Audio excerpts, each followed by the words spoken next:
하셨습니까? 네, 함께 예배해서 기쁩니다. 옆자리에 앉아주셔서 고맙습니다. 옆에 없으면 뒤로 보시면 되는데 옆에만 보고 계셔서 우린 지난 주일 부활절을 보내었습니다. 그리고 다시 또 주일을 맞죠. 우리가 주일마다 예배하는 이유가 예수님의 부활 때문입니다. 그래서 우리가 안식일이 아니라 매 주일마다, 사실은 우리는 매 주일이 절기고 매 주일이 부활절입니다. 우리가 지키는 절기가 몇 개가 있잖아요. 부활절이 있고, 그 다음에 맥주감사절이 있고, 전반기 감사하는 절기가 있고, 그 다음에 추수감사절. 물론 이제 우리가 지키는 이 추수감사절, 맥주감사절은 성경적인 절기는 아닙니다. 우리가 교회 전통으로 지키는 것이고, 그 다음에 성탄절이 있는 것이고, 물론 성탄절도 25일이 정확한지는 확인이 안 됩니다. 그러나 교회가 그렇게 정해서 하는 거고요. 우리가 그 정도까지만 우리가 절기를 교회가 지킵니다. 그 외에 우리가 가끔 요즘 CBS도 사순절 얘기를 많이 하는데, 사순절은 종교 개혁적이 아닙니다. 그래서 우리 교단은 지키지 않고 있습니다. 그래서 사순절은 조금 비성경적인 근거이기 때문에 지키지 않는 것이 합당하다, 그렇게 해서 알고 계시면 좋을 것 같습니다. 자, 이렇게 우리가 부활절을 지키는데, 이 십주님의 부활 사건은 바로 직전 사건이 십자가와 절대 분리할 수 없습니다. 왜냐하면 십자가와 부활, 이 두 중요한 사건이 복음의 핵심 중의 핵심이기 때문에 그렇습니다. 십자가는 주의 공의와 주의 사랑이 만나는 장소가 십자가 아닙니까? 우리 잘 아시는 대로 주님은 사랑의 속성도 있지만 공의의 속성도 가지고 계십니다. 이 두 가지가 충족해야 합니다. 사람이 타락하고 나니까 하나님은 우리를 징계하지 않을 수가 없습니다. 벌을 줘야 되고 형벌을 가하셔야 되는 것이죠. 그래야 하나님의 공의가 충족이 되는 겁니다. 자, 문제는 하나님 우리를 징벌하시고 우리를 멸망시키고 나면 하나님의 공의의 속성이 만족하지가 않아요. 너무 마음이 아프신 거죠. 그래서 그 사랑도 만족해야 되기 때문에 하나님은 대신 형벌받을 예수님을 보내신 거죠. 그래서 이 십자가는 하나님의 이 사랑과 공의가 만나는 장소고, 우리의 죄 문제를 완벽하게 해결하는 장소가 십자가이기 때문입니다. 우리는 누군가를 통해 복음을 듣고 예수님을 알게 되었습니다. 그리고 성령을 통해서 그 복음을 믿고 영접하게 되었습니다. 그리고 복음을 믿음으로 말미암아 구원을 받았고 자녀가 되었고 하나님과 영원히 교제하는 하나님의 백성이 되었습니다.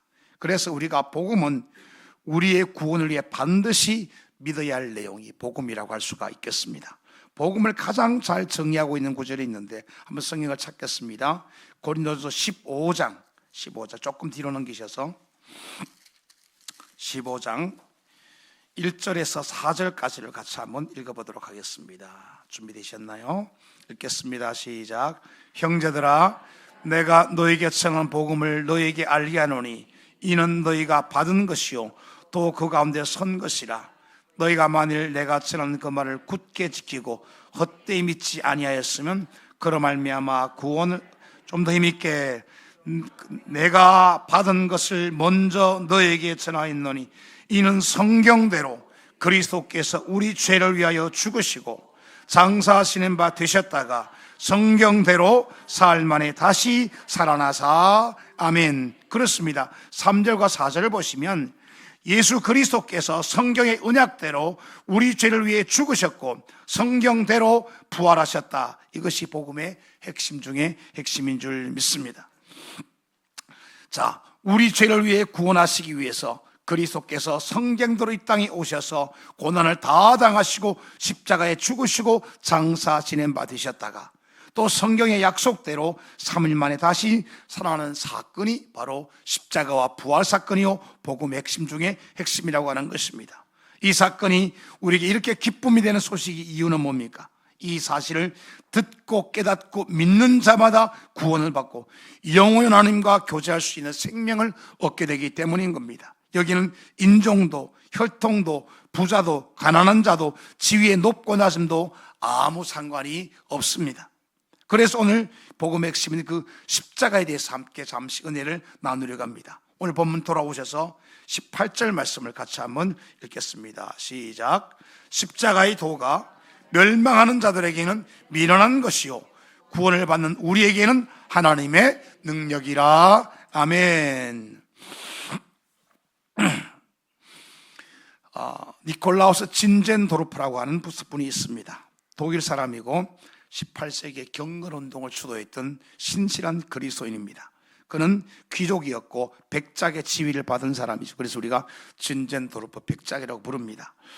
이분이 젊었을 때 영적인 방황기가 있었습니다. 그러다가 어느 날 미술관에 갔는데 도미니코 페티카라고 하는 화가가 그린 이 사람을 보라라고 하는 제목이 붙은 그림을 보게 됩니다. 그 그림이 다른 내용은 바로 예수님이 십자가에 달린 모습을 그린 그림이었습니다. 이 진젠도르프가 그림 앞에 섰는데 그림 속 예수님 모습이 크게 부각되면서 자기 눈으로 훅 들어오는 것을 느꼈습니다. 그리고 마음의 음성이 들리기를, 나는 너를 위해 이 십자가를 졌다. 그런데 너는 나를 위해 무엇을 하고 있는가? 라고 하는 도전의 마음이 들었다는 거예요. 마음이 뜨거워지고 벅찬 감격이 솟아오르기 시작했습니다. 눈물 흘리며 응답하기를, 저는 주님을 위한 것이 하나도 없습니다. 그러나 이제부터 주의 십자가만 따르겠습니다 라고 결단을 하게 됩니다. 이것이 바로 진젠도르프가 회심하게 된 순간입니다. 그때부터 십자가를 꿈꾸기 시작합니다. 그래서 그가 재직하고 있던 정부의 공직을 다 내려놓고 박해받는 그리스도인들의 피난처가 되어야 되겠다라고 생각을 했습니다.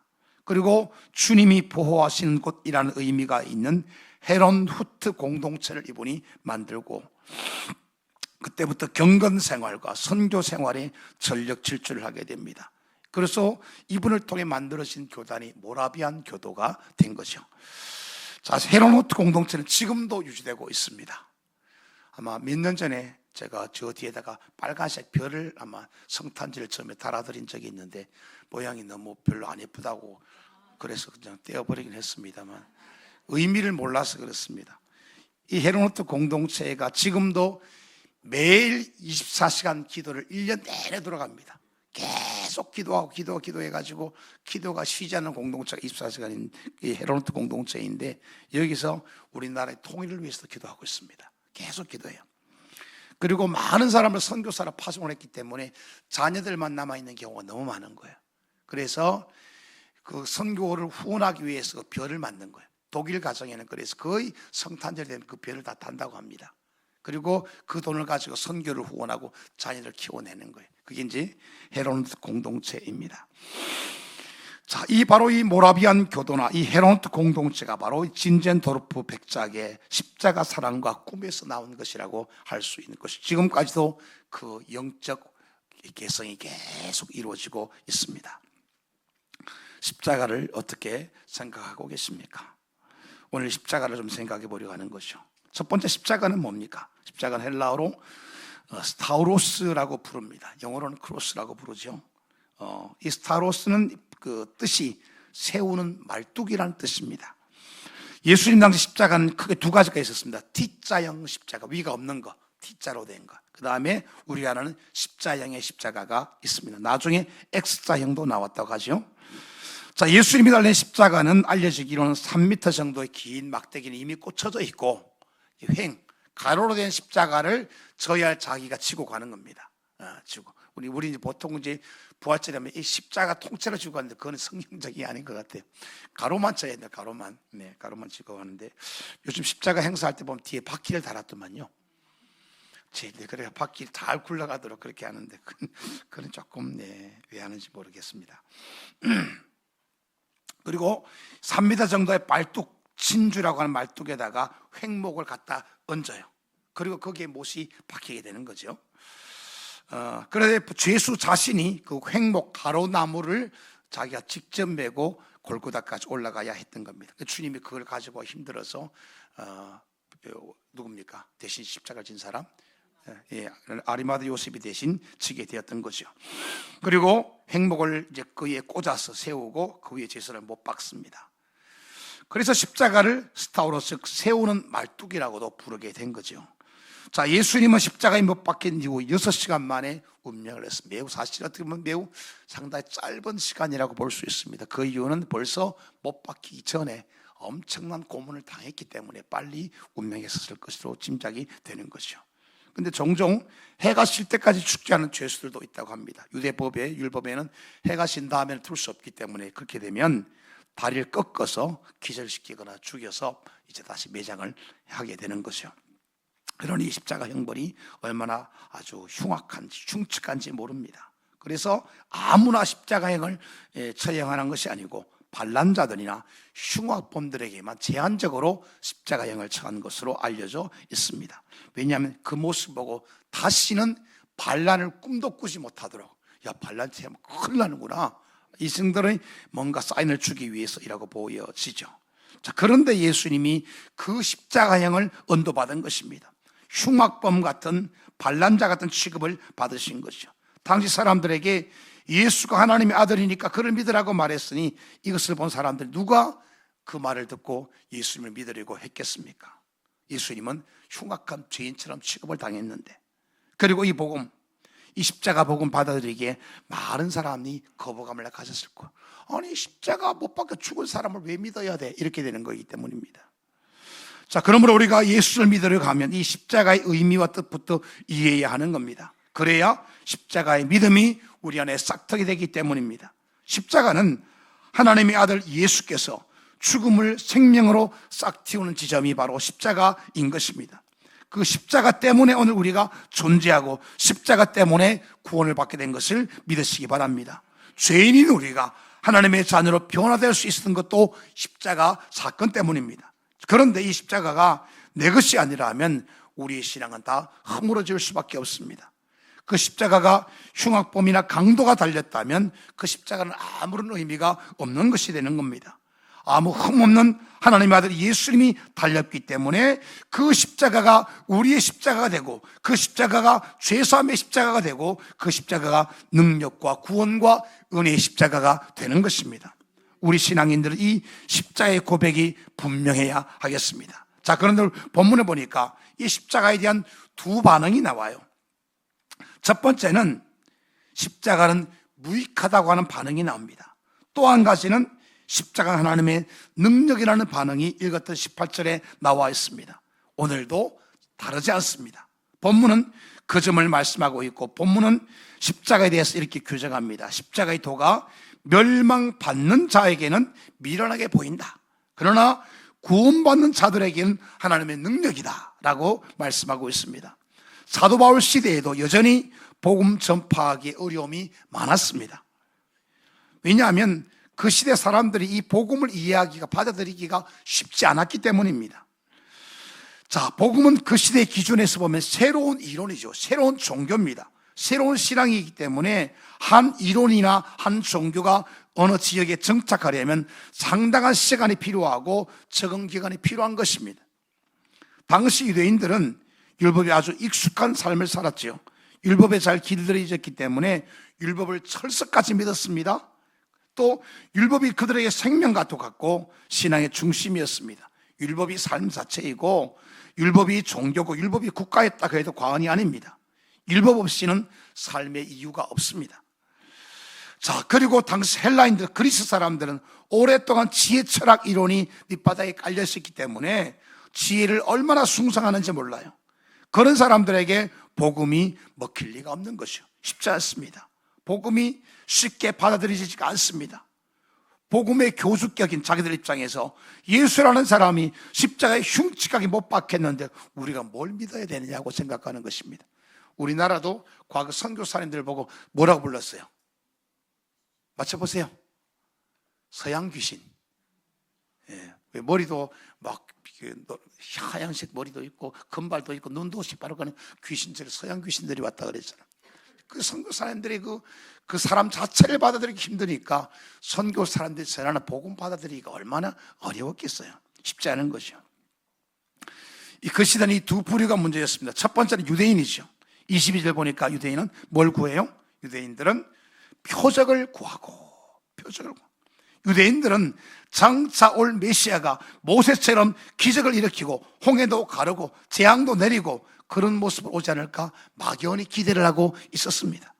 그래서 애굽을 이기듯이 지금 이스라엘 억압한 로마를 이기고 해방시킬 그런 정치적 메시아를 고대했던 겁니다. 또 엘리야가 갈멜산에서 바알 선지자 850명을 무찌르듯이 엄청난 기적을 향하는 메시아를 꿈꾸고 있었던 겁니다. 자, 그런데 그런 기대에 부응하는 한 젊은이가 등장했습니다. 예수님이 등장한 거죠. 가능성을 보여 오병이의 기적도 행하고 심지어 죽은 자도 살리고 막 놀라운 일들이, 귀신도 쫓아내고 병자도 고치고 물 위로 걸어가기도 하고 자기들의 기대에 부응하는 그런 인물이 등장하기 시작한 겁니다. 아, 저분이 메시아인가 보다 라고, 자, 그런 기대감이 있죠. 그래서 6월절 명절을 디데이로 알고 모든 사람들이 예루살렘으로 모여들기 시작합니다. 그때 주님이 예루살렘 입성하니까 종려가지를 흔들고 자기 겉옷을 펴고 난리가 난 이유가 거기에 있는 겁니다. 드디어 이 땅을 해방시킬 메시아가 왔나 보다, 우리나라가 독립을 하게 될 것인가 보다, 그런 기대감이 부풀었던 겁니다. 자, 그런데 그 예수님이 십자가에 못 박히고 말아서 기대가 무너집니다. 그래도 끝까지 일부 사람들은 기대를 가져, 십자가에서 내려오겠지, 극적인 뭔가 반전을 하겠지, 그렇게 생각을 한 거예요. 그런데 전혀 자기 뜻대로 이루어지 일이 진행이 안 됩니다. 그러니까 이제 주님을 향해 도리어 원망하고 소리를 지르죠. 당장 뛰어내려 봐라, 그러면 믿어줄게. 주님은 아무 응답이 없습니다. 화가 났습니다. 조롱하기 시작합니다. 마태복음 27장에 보면 그가 남은 구원하였으되 자기는 구원할 수 없도다. 그가 이스라엘의 왕이로다. 지금 십자가에서 내려올지어다. 그리면 우리가 믿겠노라. 주님을 조롱하기 시작하는 거죠. 만일 예수님 십자가에서 그때 벌쩍 뛰어내렸다면 아마 그들이 예수를 믿겠다고 많이 따라다녔겠죠. 그러나 십자가에서 죽어가는 주님은 아무 반응이 없습니다. 그냥 십자가에서 그들 운명하고 말았습니다. 자, 그랬더니 죽은 예수를 우리가 믿을 이유가 어디 있겠는가라고 십자가를 신뢰하지 않은 것이 유대인들의 기준이었습니다. 또 한 사람은 헬라인들이죠. 22절 보니까 유대인들은 기적을 구했지만 헬라 사람들은, 그리스 사람들은 지혜를 구하는 사람들이라고 했습니다. 매사 철학을 앞세웁니다. 지식을 중요하게 생각하고 논쟁을 즐기고 언변에 능한 사람들입니다. 그래서 이 사람들은 십자가는 미련한 거야. 십자가 못 박혀 죽은 사람이 어떻게 구세주야? 말이 안 되지. 자기들의 철학적 논리로 말이 안 되는 겁니다. 십자가는 철학 지식으로 해석이 안 되지요. 그래서 철학을 공부한 분들은 예수 안 믿는 경우가 많습니다. 더 직설적으로 말하면 신앙을 갖기 어려운 경우도 많아요. 왜냐하면 철학적으로 보면 하나님은 인간에게 영향을 미치는 존재가 아니기 때문입니다. 복음의 내용은 말씀이 육신이 되었다고 하는데 어떻게 말씀이 육신이 되고 또 어떻게 하나님이 어떻게 십자가에 못 박힐 수가 있어 라고 생각하기 때문에 자기들의 논리로서는 십자가에 죽은 예수가 구원자일 수가 없는 것이죠. 해석이 안 되는 겁니다. 우리가 인간적으로 보면 그들의 논리가 맞아요. 복음에서는 하나님과 예수님이 최고의 선이라고 가르치는데 어떻게 최고의 선이신 그분이 십자가 형태를 못 박혀 죽을 수가 있어? 이렇게 이해를 하는 거 아닙니까? 자기들의 지혜로는 이해가 안 되고 동의가 안 되는 겁니다. 이것이 바로 그 당시 헬라 사람들의 사고방식이었습니다. 그러니 유대인들은 기적을 구했는데 죽었으니까 안 되고, 헬라인들은 논리적으로 동의를 해야 되는데 논리 안 맞으니까 안 되고, 그러니 사도 바울이 전하는 그 시대의 복음이 받아들이기가 사람들이 쉽지가 않았던 것이죠. 그래서 성경은 유대인들은 기적을 구하고 헬라인들은 지혜를 구한다라고 그 시대를 평가하고 있는 겁니다. 자, 그런데 다행스러운 것은 그래도 많은 성도들과 사역자들의 헌신으로 말미암아 점점점 사람들에게 복음이 전해지면서 조금씩 변화가 일어나기 시작하고 그들의 생각에도 달라지기 시작한 변화가 일어났습니다. 십자가를 이해하기 시작한 거죠. 그러니 이제 십자가는 하나님의 아들 예수님이 세상을 구원하기 위해 희생된 장소가 십자가다. 하나님의 뜨거운 사랑이 드러나는 장소가 십자가다. 또 십자가는 예수께서 하나님의 뜻을 따라 제물로 희생된 자리가 십자가라는 사실 믿는 사람들이 일어나기를 시작한 겁니다. 이렇게 되기까지는 상당한 시간이 걸렸습니다. 복음이 쉽게 받아들여지면 얼마나 좋겠습니까? 복음을 듣자마자 아멘 하고 나오면 얼마나 좋겠습니까? 우리도 처음에는 안 믿었습니다.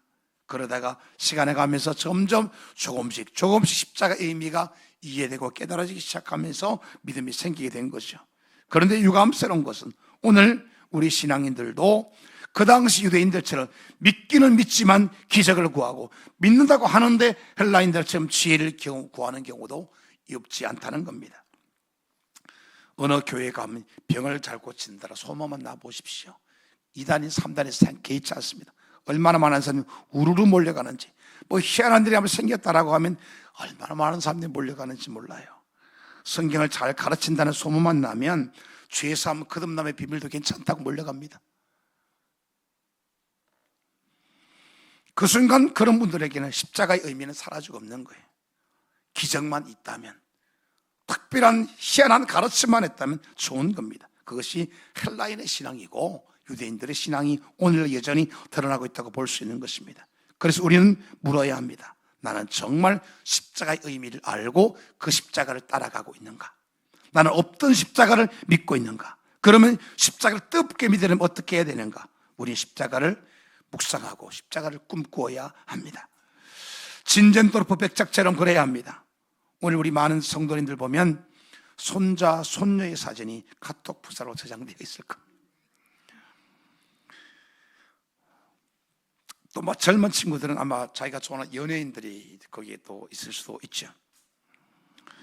그분들의 관심 속에는 손자, 손녀들이 늘 있습니다. 딱 태어나면 그달부터 바뀝니다. 그 전까지는 주로 배우자 사진이 있거나 뭐 일반 자기 사진이 있다가 손자, 손녀가 태어나면 즉각 바뀝니다. 그분들은 예수 믿기 힘듭니다. 이거는 좀 우스갯소리고요. 그렇다고 사진 지우지 마시고, 예를 들어서 그렇다는 겁니다. 예를 들어서 늘 우리의 생각 속에, 늘 우리의 가치 속에, 우리의 마음 속에 십자가가 있어야 되는데 엉뚱한 것이 있는 경우들이 많다는 얘기를 하는 겁니다. 예를 들어서 자, 오늘 우리도 십자가를 꿈꾸며 품어야 하는데, 그래야 우리 안에 그 십자가가 선명히 새겨지고 가득 채워지는 겁니다. 그러면 어느 순간 우리 마음속에 중심의 변화가 점점점 일어나게 되죠. 구원의 감격이, 십자가의 감격이 회복되기 시작합니다. 그리고 유대인들은 결국에 가서 십자가를 그리낌 없이 바라보게 되고, 헬라인들도 십자가를 밀어내는 것이라고 했지만 나중에는 그 십자가를 전하는 사람들이 일어나기 시작하게 되었지 않습니까? 놀라운 변화가 일어나는 겁니다. 오늘 그 모습을 보면서 바울은 25절에서 하나님의 어리석음이, 십자가를 통한 이 선교의 방법이 매우 어리석어 보였지만 사람의 생각보다 훨씬 지혜롭고 하나님의 약하심이 사람보다 강하다라고 설명을 하고 있는 겁니다. 십자가에 비참하게 죽은 예수를 전하는 것이 얼마나 어리석어 보입니까? 그 당시를 보면 정말 비참하게 죽은 사형수를 믿으라고 그래, 이렇게 보이지 않았겠어요? 그런데 하나님의 그 방법이 가장 탁월하고 지혜로운 선교의 구원의 방법이었던 겁니다. 오늘 우리도 이 십자가에 달린 이 지혜를 깨닫는 것이 복이고, 십자가 안에 들어있는 구원의 이치를 깨닫는 것이 복임을 기억하시기 바랍니다. 아는 것이 힘이라고 그러지 않습니까? 알미 있는 믿음이 강한 믿음이 되는 겁니다. 6.25 때 쓰던 일입니다. 공산당 무리가 큰 구덩이를 팠습니다. 그 구덩이에는 사람을 묻으려고 판 건데 예비하던 일가족을 파묻기 위해서 구덩이를 팠어요. 마지막으로 회유를 합니다. 당신들이 금지된 예배를 하고 있다. 인민의 이름으로 고발한다. 이제라도 잘못을 시인하고 예수를 부인하며 살려줄게. 아이들은 무섭다고 울고 있습니다. 우리 같으면 어떻게 했겠습니까? 아이들이 우는 곳이 너무 안타까우니까 아버지 마음이 흔들렸습니다. 나 혼자라면 얼마든지 감수하겠는데 아이들 때문에 어떻게 하면 좋겠는가. 그래서 가장이 이야기합니다. 내가 예수를 부인할 테니 아이들만은 살려주시오. 그리고 입을 들어 나는 예수 아무 상관이 라고 하는데 옆에 부인이 옆구리를 쿡 찌릅니다. 당신이 지금 무슨 소리를 하는 거냐고. 그리고 너희들 눈물 닦고 조용히 하라고. 조금 있으면 천국에 가니까 주님 만날 거니까 조용히 하고 찬송 부르자. 그리고 하늘 가는 밝은 길이 찬송하면서 그 위 흙이 메워져서 일가족이 순교했다는 일화입니다. 그때 만약 하나님께서 갈멜산에서 그랬던 것처럼 짠 나타나셔가지고 공산당들을 확 죽이시고 확 살리시면 얼마나 좋겠습니까? 우리도 그런 십자가를 기대하지 않습니까? 얼마나 행복하고 얼마나 폼돈하고 얼마나 자랑할 만하겠습니까? 그런데 우리가 기억하실 것은 하나님은 우리 인생의 그런 드라마, 극적인 드라마를 잘 연출하지 않는다는 거예요. 예, 안타깝지만 하나님의 섭리에는 그런 연출이 잘 없습니다. 그래서 때로 세상에 그리스도인들이 핍박을 받기도 하고 순교의 제물로 목숨을 바치는 일들이 종종 나타나는 겁니다. 그럼 한 가지 질문을 해야 합니다. 그러면 그것은 그 가족들이 어디서 그런 힘이 나왔는가? 어떻게 순교할 수 있었는가 하는 것이요. 어떤 힘이 나왔기 때문에, 어떤 능력 때문에 예수를 붙들 수 있었을까? 바로 그것은 다름이 아니라 십자가의 의미를 깊이 있게 알았기 때문인 겁니다. 그들 안에 십자가가 선명히 새겨져 있었기 때문입니다. 쉽게 말해서 구원의 확신이 없으면 어떻게 목숨을 겁니까? 천국의 실제를 안 믿으면 어떻게 목숨을 겁니까? 천국이 없는 걸 믿는데 어떻게 목숨을 걸 수가 있겠습니까? 그래서 본문에서 바울은 말합니다. 십자가의 도가 멸망할 자들에게는 정말 미련한 가치를 보인다. 그러나 구원받은 믿음의 사람들에게는 이것이 능력이고 이것이 축복이고 이것이 은혜다라고 말하고 있는 것입니다. 사람이 고난을 꿈꾸고 실패를 꿈꾸는 일이 없어요. 고난받기를 좋아하는 사람이 누가 있겠습니까? 다 기뻐하고 행복하는 것을 꿈꿉니다. 그래서 우리 그리스도인은 꿈꿀 게 참 많아요. 행복한 삶도 꿈꿔야 하고 부자 되는 것도 꿈꿔야 되고 형통도 꿈꿔야 되고 성공도 화려함도 부유함도 꿈꿔야 됩니다. 그런데 우리가 그것보다 먼저 꾸어야 할 꿈이 있습니다. 바로 십자가의 꿈을 꾸셔야 합니다. 십자가를 붙들어야 합니다. 이것이 진짜 능력이기 때문에 그렇습니다. 그 안에 생명의 길이 있기 때문이고 그 안에 사람을 살리는 복음이 들어있기 때문에 그런 것입니다. 그래서 그리스도인들은 너나 할 것 없이 십자가를 꿈꾸는 사람이 되어야 하는 겁니다. 십자가를 꿈꾸시고 십자가를 날마다 묵상하시기 바랍니다. 십자가 이용해서 주님을 이용해서 대박 쳐봐야 되겠다는 생각이 아니라 주님이 앞서가신 그 십자가의 길을 묵묵히 걸어가기를 꿈꿔야 한다는 겁니다. 그러면 십자가 능력이 우리를 움직이고 우리의 삶에 하나님의 역사가 드러날 것입니다. 혹 드러나지 않아도 상관은 없습니다. 십자가를 통해 주시는 최고의 복이 뭐겠습니까? 우리가 죄 사함 받는 복입니다. 구원받는 복입니다. 하나님 나라를 상속하는 것이 최고의 복 아닙니까? 십자가를 통해 주시는 놀라운 은혜는 우리 삶의 가치가 또 달라지고 삶의 중심이 바뀌고 삶의 목적이 달라져서 좁은 길 주님의 길 따라 묵묵히 걸어갈 수 있게 되는 것이 십자가의 또 다른 은혜입니다. 그래서 우리도 주님처럼 우리 삶을 지나가고 나면 그 뒤에 흔적이 남아야 합니다. 스티그마가 남아야 되는 것이죠. 좁은 길을 걸어갔던 흔적, 십자가 졌던 흔적, 주님과 함께 갔던 흔적이 남아야 합니다. 다시 이 복음업회라는 찬양이 있습니다. 가사에 이런 내용이 있어요.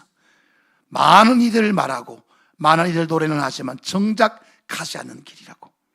두려운 생각보다 많이 힘들고 험한 길보다 그저 말로만 가려한데 점점 멀어져 갑니다.